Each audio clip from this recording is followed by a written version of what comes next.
1 tahun anggaran itu ada nanti juga dinilai. Itu terkait dengan penyerapan anggaran.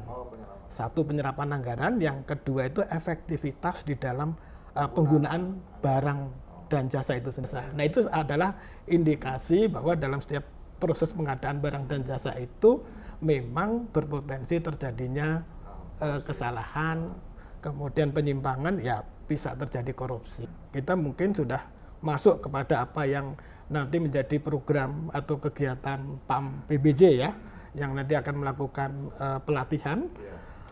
Kalau kita melihat dari proses pengadaan barang jasa itu kan sudah ada aturan mainnya di Perpres dan kemudian ada Perlem juga oleh LKPP, jadi Perpres tentang pengadaan. Mesti diberikan kepada mahasiswa.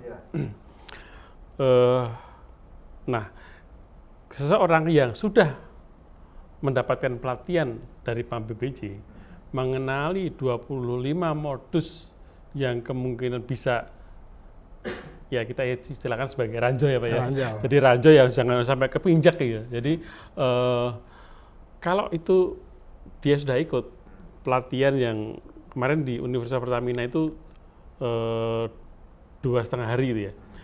2,5 hari pelatihan, dapat sertifikat itu kita harapkan menjadi pendamping ijazah gitu ya. Selain sertifikasi yang lain, jadi banyak sekali sertifikasi yang mungkin memberikan nilai tambah kepada mahasiswa yang mencari kerja itu ya. Nah ini, berarti dia sudah mempunyai kompetensi-kompetensi yang dibutuhkan mungkin oleh perusahaan. Kompetensi apa misalnya? Tentang clean, gitu. Berarti anak ini sudah mendapatkan gambaran tentang gimana sih berperilaku yang bersih itu. Gitu. Caranya itu kadang-kadang dalam satu dokumen kontrak itu kan banyak aturan yang harus dibaca, Pak. Banyak aturan yang harus dibaca, kemudian ditanda tangan. Ya. Kebanyakan, kenapa kok beberapa kepala daerah, pimpinan daerah atau pimpinan di satu instansi itu kena terlibat dan kena kan, gitu ya, kena itu yang sebetulnya mungkin dia tidak tahu gitu Pak. Tapi tadi Pak, dokumen-dokumen tadi itu yang seharusnya beliau harus teliti betul kan nggak sempat. Tapi ketika sudah ada, biasanya ada paraf di kanan, paraf di kiri, sudah tanda tangan saja.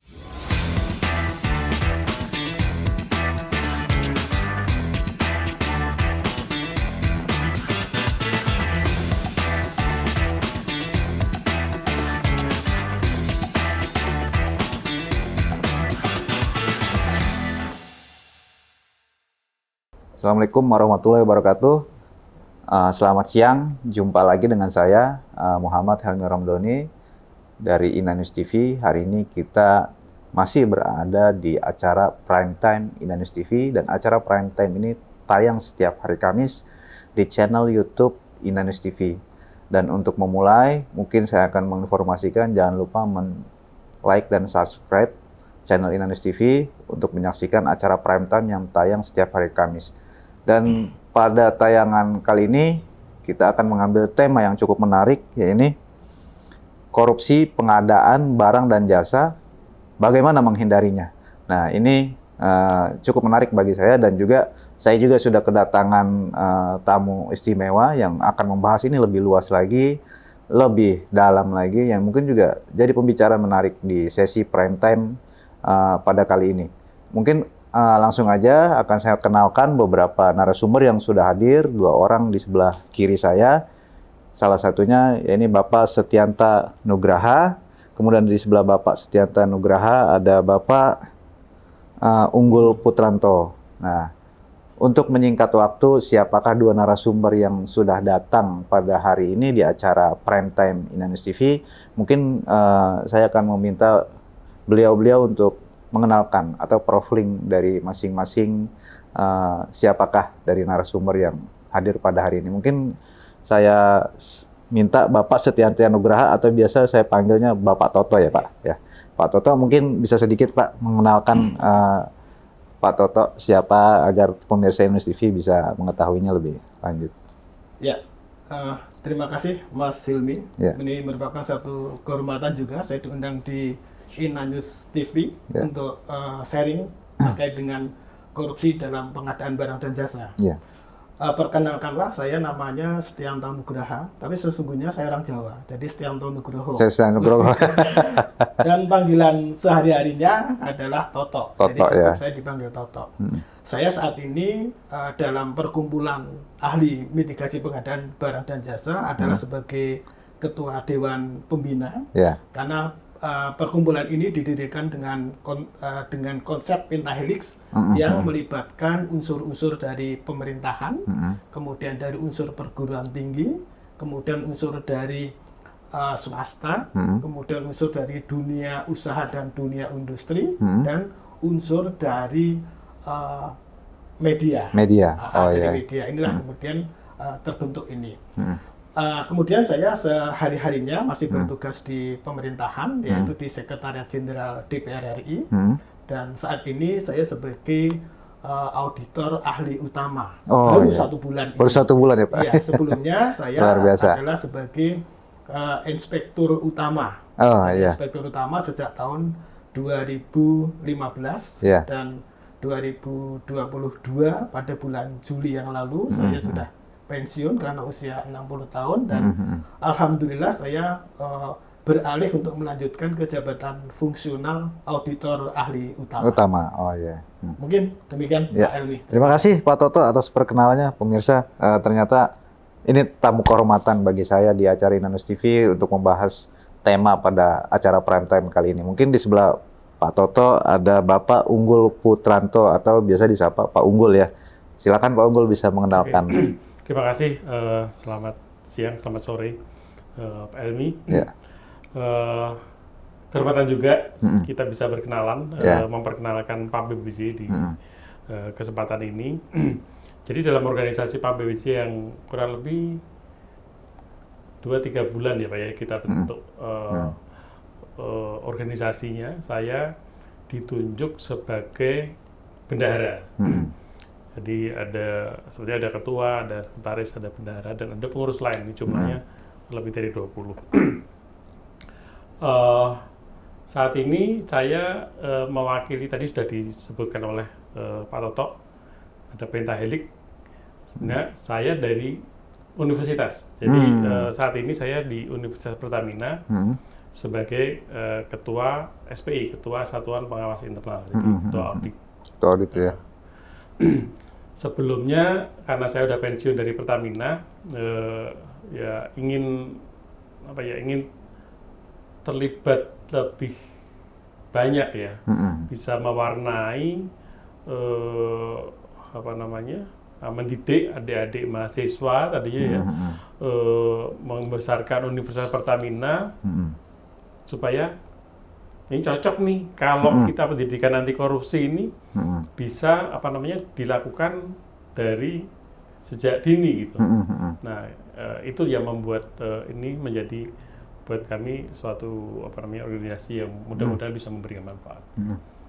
Saya kurang lebih 29 tahun di Pertamina sebagai orang SDM. Jadi basic saya psikologi. Psikologis ya. Jadi bukan HRD jadi ya, lebih ke arah research development. Bukan orang ekonomi seperti umumnya orang audit. Meskipun pada awal karir saya di suatu perusahaan alat berat swasta, itu saya masuknya di audit Pak. Jadi operasional auditnya anak perusahaan alat berat itu. Gitu. Ya. Terima kasih Pak Unggul. Mungkin kita sudah mengenal dari 2 narasumber yang hadir pada hari ini di acara Prime Time dengan tema korupsi pengadaan barang dan jasa dan bagaimana menghindarinya. Dan dari kedua narasumber ini yang perlu saya sampaikan, beliau tergabung di perkumpulan PAM PBJ ya, Perkumpulan Ahli Mitigasi Pengadaan Barang dan Jasa. Nah, jadi 2 orang narasumber yang hadir ini dari Pak Toto dan Pak Unggul. Beliau, Pak Toto adalah merupakan Dewan Pembina dan Pak Unggul bendahara di PAM PBJ ini. Mungkin langsung aja Pak Unggul dan Pak Toto kita akan sedikit bertanya, ada beberapa pertanyaan karena ini juga untuk sebagai informasi lah kita ini.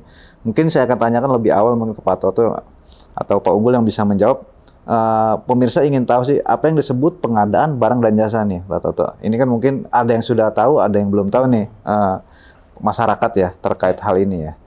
Ya, kalau terminologi dalam ketentuan peraturan perundangan, pengadaan barang dan jasa itu adalah satu proses pengadaan barang dan jasa yang diawali dari rencana kebutuhan pengadaan barang dan jasa sampai kepada penyerahan barang dan jasa itu kepada pengguna. Iya. Jadi itulah tadi ada satu proses. Proses ya.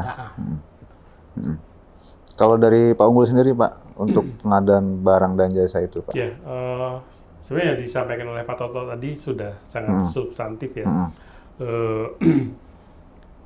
Pengadaan barang dan jasa sebenarnya tidak hanya di perusahaan, di semua organisasi yang membutuhkan barang dan jasa itu ada prosesnya. Dari pra sampai pasca ya? Ibaratnya di organisasi RT saja gitu ya. Iya. RT sampai perusahaan yang konglomerasi gitu ya, itu ada pengadaan barang dan jasa. Barang dan jasa ya. Karena seperti disampaikan Pak Toto tadi, adalah proses dari merencanakan sampai mendeliver barang dan jasa itu kepada pengguna, kepada user. Jadi seperti itu. Terus Pak, pertanyaan kedua, mungkin kapan dan di mana pengadaan barang jasa ini dilakukan nih Pak? Apakah ada aturan tersendiri yang mengatur barang dan jasa ini ada nih? Seperti apa tuh Pak Toto? Ya, kalau dilihat dari kapan, jadi kita konteksnya ke lokusnya dulu ya. Siapa sih sebetulnya yang mengadakan barang dan jasa itu? Itu adalah semua organisasi, terutama kalau dalam konteks ini adalah kementerian, lembaga, kemudian satuan perangkat daerah, artinya daerah ya, kemudian juga instansi-instansi lain termasuk BUMN dan BUMD. Nah, mereka semuanya setiap tahun itu adalah membutuhkan barang dan jasa dalam kegiatan operasionalnya. Dan tentu kalau kita bertanya kapan dia harus melakukan, maka kita mengenal dalam setiap tahun itu ada namanya anggaran. Kalau di pusat anggaran APBN yang diawali dari 1 Januari sampai 31 Desember. Kemudian di daerah juga saya kira sama, APBD. Nah, disitulah maka durasi waktu kapan dia mengadakan ya pada tahun anggaran yang bersangkutan. Jadi setiap tahun hampir pasti semua ada kegiatan pengadaan barang dan jasa itu ya. Jadi setiap tahun itu ya. Iya. Terus Pak, dari tiap tahun itu ada beberapa bagian, misalnya di parsial ada triwulan 1 atau triwulan 2, ada nggak Pak yang seperti itu Pak? Tidak, artinya pengadaan barang dan jasa itu kan sesuai dengan kebutuhan. Artinya kebutuhan di satu instansi itu apa sih sebetulnya yang dibutuhkan. Sehingga ketika dia sudah mengidentifikasi kebutuhan satu barang, maka akan merencanakan. Kemudian terkait dengan prosesnya kapan dia harus melakukan pengadaan itu, tentu kita dalam durasi dalam 1 tahun anggaran itu ada nanti juga dinilai. Itu terkait dengan penyerapan anggaran. Oh, penyerapan anggaran. Satu penyerapan anggaran, yang kedua itu efektivitas di dalam penggunaan anggaran barang dan jasa itu sendiri. Iya. Artinya ada kegiatan-kegiatan yang dilakukan dalam pengadaan barang dan jasa itu sebelum tahun anggaran berjalan, yang kita bisa namanya lelang pradipa. Ini terutama untuk kegiatan-kegiatan yang di awal tahun anggaran di suatu kementerian, lembaga, daerah, dan BUMN, BUMD itu sudah harus dilakukan. Misalnya seperti cleaning service, itu kan per Januari sudah harus dilakukan. Ada yang memang prosesnya setelah Januari dan seterusnya. Tapi prinsipnya dalam konteks penyerapan tadi itu kita mengenal adanya kinerja yang dinilai terutama oleh Kementerian Keuangan, namanya indikator kinerja pelaksanaan anggaran. Sehingga dalam penyerapan anggaran di setiap triwulan itu, misalnya triwulan pertama itu minimal itu 15%. Kemudian triwulan kedua minimal 40%. Triwulan ketiga 60% minimal, dan triwulan keempat minimal 90%. Jadi total 100%. Sehingga 100%. Itu harapannya ada proporsi yang berimbang di antara triwulan Triwulan itu. Oh gitu. Iya. Ini Pak bicara tadi PAM PBJ ya. Jadi perkumpulan ahli mitigasi ya, pengadaan barang dan jasa. Artinya mitigasi ini mau mitigasi nih Pak. Ya. Memitigasi, menganalisa, artinya bahasanya mungkin seperti itu ya. Nah, di kala pengadaan barang dan jasa ini ada nggak Pak kesalahan atau bukan kesalahan sih ya, saat menggelar, artinya kealpaan lah di saat proses-proses itu, sebelum dan sesudah itu Pak. Karena kan tadi bicara triwulan penyerapan itu kan, untuk mengikut penyerapan itu kan agak susah nih kan. Iya. 15 ini kan gitu kan, seperti itu Pak. Mungkin Pak Toto atau Pak Unggul bisa. Ya, dalam setiap proses pengadaan barang dan jasa itu potensi terjadinya kesalahan, potensi terjadinya deviasi atau bahkan fraud itu selalu ada. Selalu ada ya. Selalu ada gitu ya. Apakah itu karena regulasi ataukah karena itu human error, tetapi yang pasti itu selalu ada dan itu hampir pasti, dan setiap tahun mungkin ya Pak? Setiap tahun hampir pasti ada. Dan kalau kita melihat dari data, tentu setiap tahun pasti aja ada OTT. Kemudian ada masalah-masalah temuan korupsi terkait dengan pengadaan barang dan jasa ini. Nah, itu adalah indikasi bahwa dalam setiap proses pengadaan barang dan jasa itu memang berpotensi terjadinya korupsi, kesalahan, kemudian penyimpangan, ya bisa terjadi korupsi. Jadi artinya ada indikasi korupsi juga ya Pak ya. Nah, yang bisa disebut indikasi korupsi di pengadaan barang dan jasa itu seperti apa sih Pak?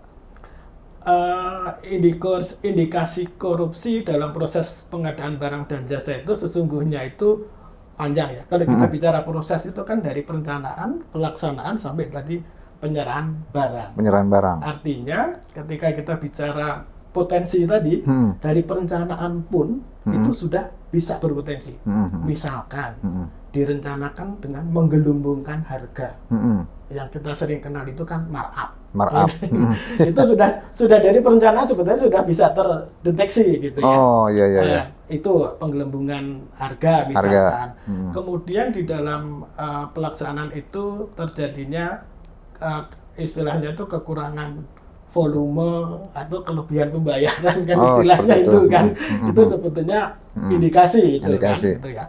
Kemudian bisa terjadi kolusi antara penyedia dan pelaksana ya. Kemudian termasuk suap gitu ya, untuk bisa dimenangkan gitu ya. Bahkan dalam pengaturan tender pun itu bisa terjadi, artinya di dalam merumuskan atau membuat kriteria itu sedemikian rupa itu kriteria itu mengarah pada perusahaan tertentu bisa terjadi gitu. Artinya itu indikasi-indikasi penyimpangan itu bisa terdeteksi secara dini ya. Kalau kita memang memahami aturannya ya. Memahami aturan. Nah inilah makanya kalau nanti tiba masanya kita di pelatihan itu, itu bisa kita tunjukkan jadi mitigasinya itu ya. Mitigasi seperti itu ya. Kalau Pak Mul sendiri mau nambahkan gimana tuh Pak? Kalau di perusahaan kan selalu ada, tadi saya kan Pak Unggul lama di BUMN nih, BUMN lama itu kan. Ada rencana kerja dan anggaran. Nah, salah satunya ada kebutuhan untuk pengadaan barang dan jasa tadi. Mungkin menyambung dari Pak Toto tadi, tadi sudah dari harga ya. Dari kebutuhan sendiri, harusnya misalnya kebutuhannya itu 4 unit, tapi dengan justifikasi tertentu menjadi 6 unit. Itu sudah suatu penyimpangan. Kadang-kadang fungsi pengadaan sendiri kan tidak bisa mengecek langsung gitu kebutuhannya itu apa, kebutuhan di lapangan itu seperti apa, karena orangnya terbatas, tidak bisa langsung survei ke ke site atau ke lokasi yang membutuhkan barang atau jasa itu gitu ya. Sehingga bisa terjadi penggelembungan quality. Jadi kalau tadi harga ini jumlahnya pun juga bisa, karena bisa aja dengan alasan ini emergency misalnya gitu kan. Emergency kalau di perusahaan ya seperti perusahaan-perusahaan yang secara teknologi itu at any cost itu bisa Disebut aturannya ada kan, aturan untuk emergensi ya. operasi cepat berjalan kembali gitu ya. Nah itu potensi juga. Jadi yang penting adalah bahwa semua itu harus ada aturannya. Aturan itu bisa namanya prosedur, bisa namanya SOP, mungkin ada perusahaan lain nyebutnya sebagai rules gitu ya. Semuanya harus tertulis dengan detail. Sehingga kalau terjadi suatu penyimpangan, kita bisa melihat kembali, oh ini nggak sesuai nih antara peraturan dengan realitasnya gitu, seperti itu. Jadi kemungkinannya seperti itu, Pak. Iya.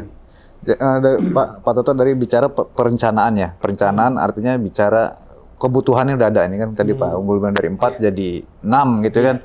Artinya kan dari perencanaan ini sudah ada mitigasi belum Pak sebelumnya? Kebutuhannya kok jadi 6 gitu kan. Padahal kita butuhnya 4 gitu kan. Misalnya pengadaan unit, misalkan mobil ini kita kok bisa jadi 6 gitu kan. Kalau memang itu bicara kedaruratan nih Pak dari pengalaman Pak Toto. Ada misalkan di pemerintah ada dana darurat atau dana yang memang sudah direncanakan per triwulan itu gimana Pak? Ya, kalau dalam rencana pengadaan itu, kalau di pemerintahan itu kita mengenal rencana kebutuhan BMN. Jadi rencana kebutuhan barang milik negara.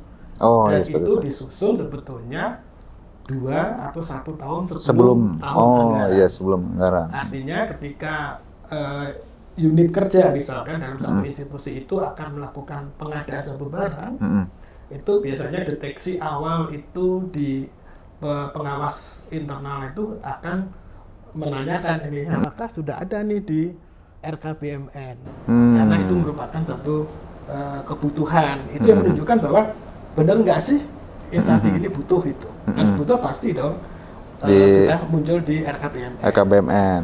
Tapi bisa jadi, seperti Pak Unggul tadi sampaikan, tiba-tiba muncul di tengah dengan alasan kedaruratan. Iya. Nah, ya kita bisa menilai kedaruratan yang dimaksud itu apa sih sebetulnya. Force majeure itu kan ada ketentuannya. Nah, sepanjang itu bisa dipertanggungjawabkan dan itu diyakini merupakan suatu kebutuhan, ya itu dijalankan. Itu nanti akan direview oleh pengawas intern. Kalau dari pemerintahan Pak, force majeure itu apa Pak kriterianya Pak? Force majeure itu ketentuan-ketentuan yang sifatnya itu misalkan karena alam, bencana gitu bencana dan sebagainya, sehingga bukan dalam arti yang mengada-ada sebetulnya. Artinya dan itu di state oleh di lembaga yang bersangkutan, memang ini dalam kondisi force majeure. Jadi lebih kepada misalnya alam. Kemudian intinya itu kalau sesuatu barang itu tidak dilakukan, maka dampaknya nanti kepada misalnya kepada manusia. Kemanusiaan lah ya, kemanusiaan. Nanti akan banyak korban dan sebagainya. Gitu. Oke, seperti itu. Ya, pemirsa, ini udah menarik nih kita bicara kurang lebih sekitar 30 menit ya soal pengadaan barang dan jasa, dan kita tadi udah diulas juga sama Pak Toto, menarik juga dari perencanaan sampai ini sampai dengan dari perencanaan pelaksanaan sampai selesai pengerjaan ya, dan juga disampaikan tadi force majeure itu apa, kebutuhannya apa, dan ternyata perencanaan itu sudah rencanakan 1 tahun atau 2 tahun sebelumnya ya. Nah, ini menarik pemirsa. Masih ada pertanyaan-pertanyaan yang lain, tapi kita break season dulu dengan pernyataan lanjutan, tapi tetap di channel kami di Inanews TV di acara Prime Time dengan tema pengadaan barang dan jasa, bagaimana cara menghindarinya dari korupsi. Tetap next. Tapi jangan lupa untuk klik dan like dan subscribe di channel Inanews TV. Terima kasih.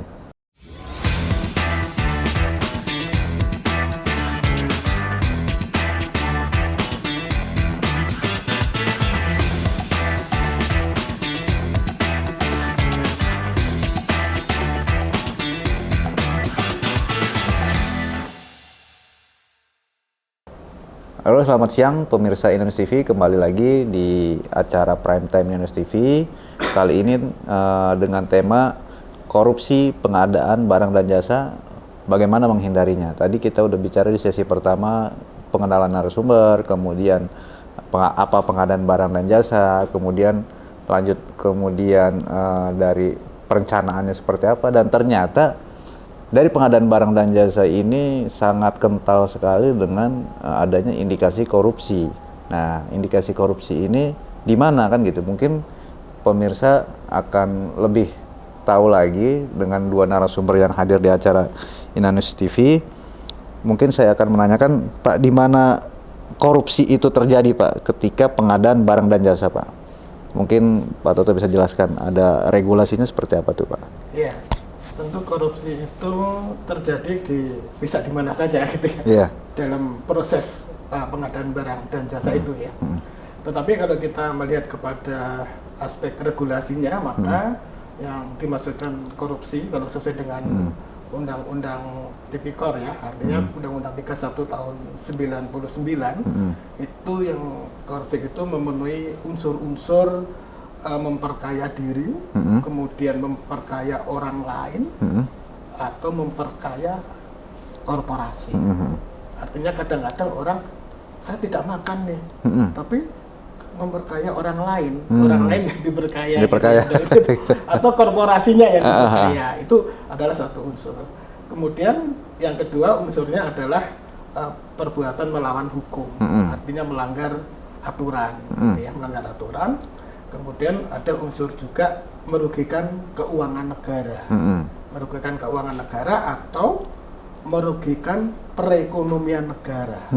Jadi artinya ketika perbuatan dalam pengadaan barang dan jasa memenuhi unsur-unsur itu, maka itulah sebetulnya dikatakan korupsi. Terus mitigasinya, Pak? Ketika mitigasi, artinya ini kan mitigasi pengadaan barang dan jasa. Korupsi ini terjadi misalkan di pelaksanaan dia oke, di perencanaan dia oke. Ternyata setelah pelaksanaan pas pelaporan ternyata oke. Nah, ini mitigasinya di mana tuh, Pak?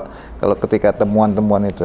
Iya, mitigasi dalam proses pengadaan barang dan jasa kita mungkin sudah masuk kepada apa yang nanti menjadi program atau kegiatan PAM PBJ ya, yang nanti akan melakukan pelatihan. Kalau kita melihat dari proses pengadaan barang jasa itu kan sudah ada aturan mainnya di Perpres dan kemudian ada Perlem juga oleh LKPP, jadi Perpres tentang pengadaan barang dan jasa, dan diikuti dengan Perlem, dan bukunya tebel, tebel karena aturannya banyak sekali. Nah, tetapi unsur-unsur tadi itu sebetulnya kita bisa meringkas mana sih sebetulnya aturan-aturan yang seharusnya tidak boleh kita dilanggar. Iya, ada lampu merahnya lah, Pak. Ada lampu merahnya. Iya. Nah, inilah yang kita sebut dalam PAM PBJ ini ada 25 titik rawan. Jadi kita sudah pretelin nih dari sekian pasal-pasal tadi, dan kecenderungan kalau kita bicara mempelajari pasal kan banyak sekali gitu ya. Apalagi pelaku-pelaku dalam pengadaan barang jasa ini biasanya pejabat-pejabat yang punya tusi utama, dan ini jadi sampingan. Nggak sempet itu, nggak sempet gitu ya. Nah, sehingga PAM PBJ ini nanti akan mencoba membantu dengan satu pelatihan dengan model sudah mengidentifikasi 25 titik rawan itu yang nanti diberikan pembelajaran kepada audien para peserta ini, sehingga dia sudah ngerti baik itu pelaksana maupun pejabat nanti yang akan menandatangani berbagai dokumen kontrak dalam pengadaan barang jasa itu. Ketika mempelajari ini, ngerti ini adalah titik-titik rawan yang tidak boleh dilanggar. 25 titik rawan itu 25 regulasi atau gimana, Pak? Menyangkut 25 regulasi? Iya, dalam tahapan, Pak. Jadi dalam tahapan-tahapan itu kemudian dicocokkan dengan regulasinya. Artinya dalam setiap tahapan itu seharusnya ada satu dokumen yang harus ada. Gitu. Kemudian harus melalui proses seperti apa. Nah, ini di dalam pelatihan nanti akan diajarkan ini, Pak. Jadi khusus ini. Memang ini agak berbeda dengan lembaga-lembaga pelatihan yang lain yang cenderung memberikan pembelajaran terkait dengan bagaimana regulasi yang seluruhnya dikupas dan kita harus mengikuti ini, gitu ya. Tapi kita mengkhususkan kepada regulasi-regulasi yang berpotensi tadi memenuhi unsur-unsur korupsi, misalnya memperkaya diri, memperkaya orang lain, memperkaya korporasi, kemudian melanggar hukum, termasuk penyalahgunaan wewenang. Nah, dalam proses pengadaan barang dan jasa itu unsur-unsur inilah kemudian dirumuskan menjadi satu titik rawan yang ini harus dimitigasi nih, tidak boleh dilanggar gitu. Kalaupun nanti akan terdeteksi ada, kita ngerti gitu. Nah, nanti bakal konsekuensinya itulah korupsi. Itu kira-kira. Kalau dari Pak Unggul sendiri Pak, dari SDM kemudian sekarang di internal mahasiswa nih Pak, korupsi ya kan, bicara korupsi mahasiswa juga artinya ini kan jadi apa namanya, edukasi ya, edukasi ke teman-teman mahasiswa harus mengenal korupsi. Kalau korupsi sih kita udah tahu apa artinya, cuman kan lebih rinci. Kalau global kita semua orang udah tahu korupsi. Ini bupati ini OTT korupsi, pejabat ini OTT korupsi gitu. Jadi kalau itu hari ini, makasih Pak Heldi pertanyaannya. Jadi kenapa sih pentingnya buat mahasiswa itu? Dia kan belum punya wewenang, dia belum menduduki jabatan di organisasi atau di perusahaan gitu ya. Nah, kenapa pelatihan itu mesti diberikan kepada mahasiswa? Nah, seseorang yang sudah mendapatkan pelatihan dari PAM-BPJ mengenali 25 modus yang kemungkinan bisa ya kita istilahkan sebagai ranjau ya Pak ya. Jadi ranjau yang jangan sampai kepinjak gitu. Jadi kalau itu dia sudah ikut pelatihan yang kemarin di Universitas Pertamina itu 2,5 hari gitu ya. 2,5 hari pelatihan, dapat sertifikat itu kita harapkan menjadi pendamping ijazah gitu ya. Selain sertifikasi yang lain, jadi banyak sekali sertifikasi yang mungkin memberikan nilai tambah kepada mahasiswa yang mencari kerja itu ya. Nah ini, berarti dia sudah mempunyai kompetensi-kompetensi yang dibutuhkan mungkin oleh perusahaan. Kompetensi apa misalnya? Tentang clean, ya, berarti anak ini sudah mendapatkan gambaran tentang gimana sih berperilaku yang bersih itu gitu. Gimana sih bekerja sesuai dengan aturan. Nah, diharapkan mahasiswa yang mendapatkan pelatihan ini bisa mendapatkan nilai tambah, bahwa ada satu value yang dia sudah dapetin, dan diharapkan bisa membantu perusahaan itu lebih clean ya, lebih governance gitu. Berarti kalau ini sih ini Pak, secara singkatnya jadi ini mahasiswa ya, secara singkatnya mahasiswa nggak menjudge, oh ini korupsi nih pejabat ini, ternyata korupsinya juga salah nih, nggak tahu dia udah tahu pelatihan 25 titik ranjau itu, jadi tahu korupsinya masih ini korupsi ini kan gitu kalau demo kan gitu Pak, menjudge mahasiswa itu judge-nya kan demo kan gitu, ini korupsi, dia nggak tahu itu Pak korupsinya apa, pokoknya ini korupsi aja gitu. Setelah diberitakan media ini korupsi, ternyata dia nggak tahu nih korupsinya di mana. Tapi dalam konteks ini kenapa sih kita juga memberikan pelatihan kepada mahasiswa ya? Jadi nggak bisa jadi mungkin itu ya, nggak menjudge ya. Jadi korupsinya di mana sih? Nah dari 25 Pak Toto, dari 25 itu bisa disampaikan nggak Pak? Mungkin 2 atau pemirsa biar nggak penasaran nih Pak, ranjaunya yang mana nih Pak? Oh iya, yang pastinya nanti ya biar pemirsa ikut pelatihan nih Pak, dua dulu nih Pak kan gitu. Yang pastinya itu inilah menarik yang harus nanti ikut dalam pelatihan ini sehingga tahu yang sebetulnya tidak, artinya metodenya pun nanti juga akan dibuat sedemikian rupa sehingga dalam pelatihan itu tidak jenuh, tidak boring gitu ya, tidak ngantuk, dan itu nanti akan teringat terus gitu ya, metodenya. Tapi di antara 25 titik rawan itu Pak ya, di antaranya itu kadang-kadang dalam satu dokumen kontrak itu kan banyak aturan yang harus dibaca Pak. Banyak aturan yang harus dibaca, kemudian ditanda tangan. Ya. Kebanyakan, kenapa kok beberapa kepala daerah, pimpinan daerah atau pimpinan di satu instansi itu turut terlibat gitu Pak? Terlibat dan kena kan, gitu ya, kena itu yang sebetulnya mungkin dia tidak tahu gitu Pak. Tapi tadi Pak, dokumen-dokumen tadi itu yang seharusnya beliau harus teliti betul kan nggak sempat. Tapi ketika sudah ada, biasanya ada paraf di kanan, paraf di kiri, sudah tanda tangan saja. Tapi kan sekarang udah ada LPSE Pak, itu Pak, seperti itu gimana Pak? LPS itu adalah satu mekanisme untuk pengumuman saja Pak. Penguploadan tetap di dokumen itu ya? Dokumen kontrak itu adalah yang ditandatangani oleh pengguna anggaran, PPK ya, sampai kepada KPA dan pengguna anggaran. Nah, ini dokumen-dokumen ini penting karena dalam dokumen itu nanti bunyinya apa sih, gitu kan. Nah, itu yang saya kira di dalam 25 titik rawan ini antara lain yang ditemukan itu kadang-kadang paraf seperti itu. Kalau sudah paraf dari bawahnya, kanan kiri kan atasannya sudah percaya tanda tangan. Iya. Nah, itu. Nah, dengan adanya pelatihan ini maka nanti si penanda tangan tadi itu kalau beliaunya mau jadi tahu posisi kapan tanda tangan gitu. Iya. Jadi bisa mendeteksi itu satu ya. Yang kedua, di bawahnya pun tadi yang menyodorkan tanda tangan juga memahami oh ini ternyata keliru gitu. Nah, ini dalam administratif konteks dokumen. Konteksnya dokumen. Terus selain dokumen Pak, apalagi Pak? Mungkin yang udah pelaksanaan pekerjaan. Nah, pelaksanaan pekerjaan itu biasanya gini Pak, yang terjadi itu dan itu bisa ke pidana itu terutama kalau di akhir-akhir tahun anggaran. Ini yang paling rawan. Di akhir-akhir tahun anggaran itu ada pekerjaan-pekerjaan yang sebetulnya Pak, sebetulnya belum selesai.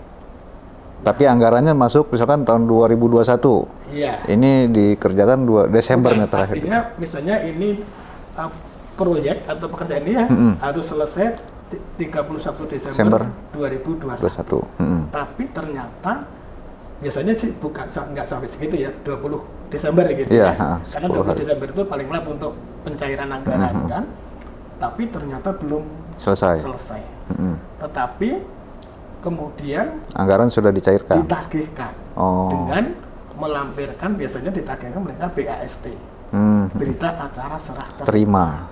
Nah, ketika berita acara serah terima itu dinyatakan 100% maka dibayar.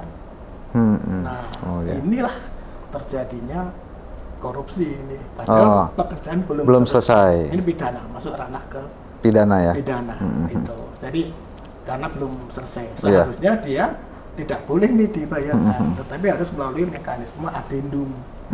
Adendum sehingga nanti akan dilakukan revisi di tahun anggaran berikutnya gitu untuk pembayaran ini. Nah, ini yang seringkali di dalam pelaksanaan pengadaan barang jasa ini kan nggak mau ribet Pak. Iya. Si pengusaha pengennya cepet-cepet dapat duit, sementara si kita yang ini cepet-cepet selesai mengeluarkan. Oh iya. Supaya terserap ya Pak. Oh biar terserap ya. Ini dari gitu. Kelembagaan pemerintahan biar terserap ini lah. Terserap juga gitu. Karena kinerja penyerapan anggaran kan dinilai. Oh di situ ya. Iya. Jadi sebetulnya seperti simbiosis mutualistis. Tapi ternyata di lapangan belum selesai, gimana tuh Pak? Ya itu Pak, temuan. Iya, temuan akhirnya. Gitu. Yang akhirnya kalau lebih berat lagi BAST nanti dianggap sebagai BAST yang manipulatif. Ini bisa dibawa ke ranah pidana. Oh iya. Yang bisa melihat temuan itu siapa Pak? Apa auditor atau gimana tuh Pak? Auditor ya? Auditor eksternal, auditor eksternal. Ini kan dari 25 itu banyak sanksi hukum nih Pak. Mungkin ada TPPU, mungkin ada korupsi, penyalahgunaan wewenang, kan aturan-aturan itu ya. Nah, itu kebanyakan yang mana nih Pak Toto atau Pak Unggul? Dan biasanya siapa yang terlibat tuh dari 25 ranjau itu saya tanya tadi? Di semua pihak bisa terlibat sebenarnya di apa namanya? Ya kan masalah paraf aja tanda tangan itu kan bisa penyalahgunaan wewenang itu Pak. Yang berapa tuh? Benar nggak Pak Toto? Yang salah itu tidak hanya yang tanda tangan loh, yang paraf yang menyiapkan dokumen, yang memeriksa dokumen, yang mencairkan anggaran juga ya. Termasuk yang harus memeriksa kalau suatu proyek fisik misalnya. Tadi dikatakan ada BAST yang diserahkan tanggal 20 Desember ya. Ternyata belum selesai pekerjaannya. Pengawasnya itu juga salah. Itu saya kira termasuk salah satu ranjau ya Pak ya. Misalkan itu fisik, misalkan pembelian barang atau mobil gitu kan. Mobil itu ternyata dibeli tahun 2021. STNK-nya keluarnya 2022. Nah, itu tapi dicairkan sama dia, itu gimana Pak Toto? Sama juga ya? Artinya kalau Ada pengecualian atau? artinya barangnya kan sudah diterima. Iya, Mungkin aset itu kan tuh, Bart, ya. iya. Karena kan kalau ketika kita bicara barang, misalnya tahun ini sudah selesai, kemudian ada barangnya betul, maka memang harus menganggarkan tahun berikutnya untuk pemeliharaan barang ini. Gitu. Oh, Jadi seperti intinya itu. ke situ. Makanya tadi kalau misalnya seperti pekerjaannya belum selesai, tapi sudah dianggap selesai, konsekuensinya kan tahun depan harus keluar biaya pemeliharaan. Iya. Padahal ini belum selesai. Ini belum selesai, itu kan? Iya. Itu Iya. indikasi nggak? Iya. Indikasi juga, temuan juga ya, Betul. dari 25 titik ranjau ya. Iya. Ternyata pemirsa, dari 25 titik ranjau dibongkar 2 sama Pak Toto sama Pak Unggul, banyak loh ini sanksi-sanksi hukumnya. Dari masalah parap ya kan, masalah penyerapan ya kan, BAST tadi ya. Nah, sepertinya pemirsa Inus TV memang harus mengikuti nih pelatihan dari PAM PBJ ini ya kan, perkumpulan yang dari mitigasi pengadaan barang dan jasa. Mungkin lanjut Pak, untuk menghindarinya Pak supaya nggak kena ranjau, Pak Toto atau Pak Unggul, ikut pelatihan lah. Oh iya, pasti.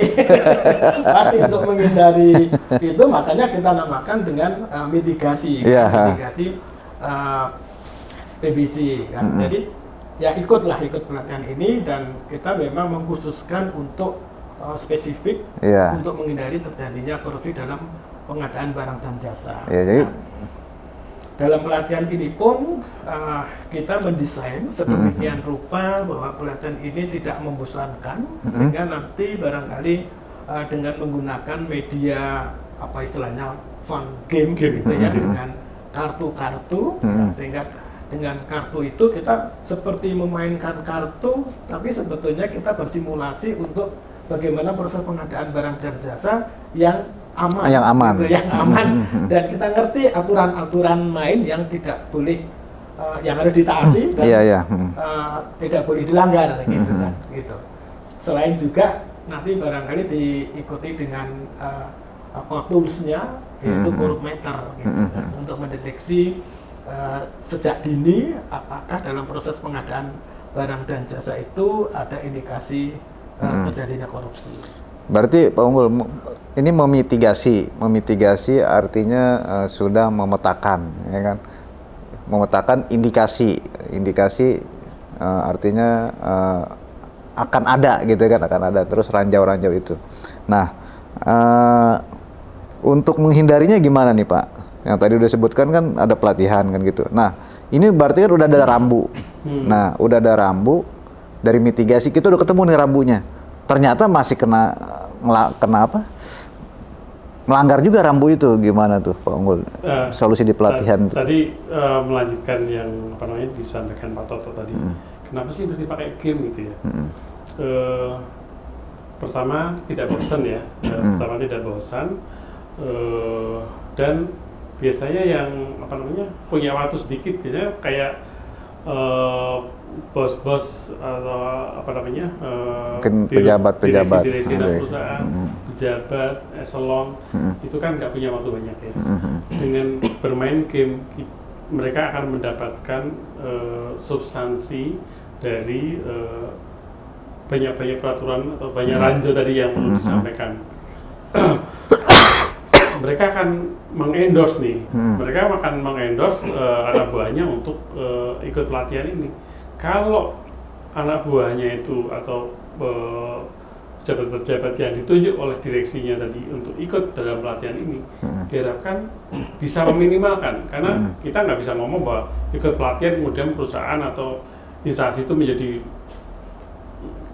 jauh lebih bagusnya, nol kasus, itu juga kita nggak ini sih apa namanya, nggak mungkin lah ya. Bukan tidak mungkin, tapi harus ada optimisme bahwa ini bisa menurun ya, artinya dengan mengikuti bahwa itu di-endorse gitu ya, di-endorse oleh pimpinan tertingginya, itu akan menjadi concern-nya mereka gitu. Dan korupsi akan bisa ditekan lah ya. Iya.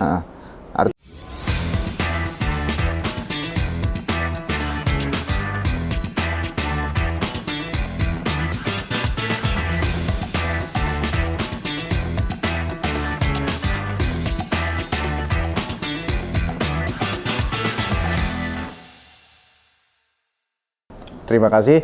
Ini di akhir sesi acara Prime Time Inanews TV dengan tema kali ini korupsi pengadaan barang dan jasa.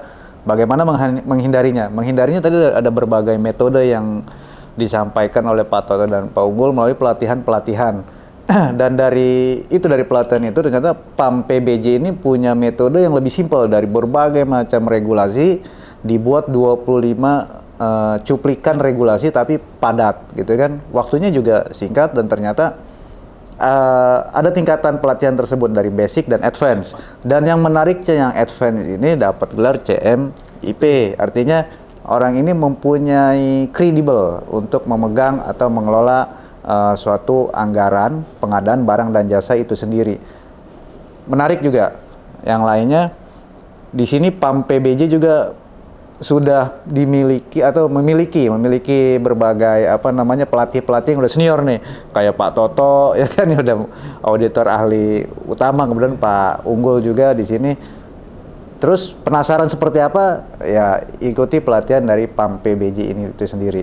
Oke, terima kasih telah melihat acara tayangan Prime Time Inanews TV dengan tema kali ini korupsi pengadaan barang dan jasa, bagaimana menghindarinya.